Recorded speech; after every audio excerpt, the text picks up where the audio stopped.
మన మందకృష్ణ మాదేవ్ గారు మొత్తము ఆంధ్ర తెలంగాణలోనే ఎంఆర్పిఎస్ యొక్క ఉద్యమం చేసి విజయం సాధించినటువంటి గొప్ప నేత.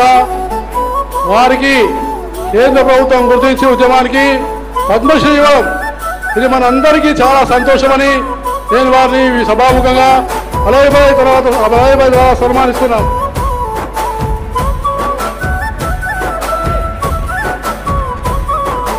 ఉదయించలే ఈ నేలన పోరాటాల గొంతుగా కాగడయ్యి కన్నెర్ర చేసే ఎవ్వరికి లొంగక పోరాటమే ఊపిరంటూ సాగినాడి నాయక అలసిపోని